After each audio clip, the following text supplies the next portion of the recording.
really like this course, and then this course provides a lot of the opportunity to the student to practice and get hands-on experience on brewing coffee and roasting the coffee bean.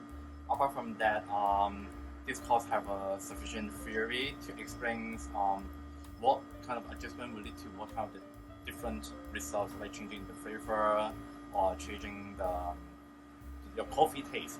And yeah, I would recommend this course for those who want to understand more in coffee or in coffee bean roasting and brewing coffee. So yeah, they also have a very good course for explaining the business model for coffee shop, and then I find that the part is very useful for those who are interested in have a coffee business.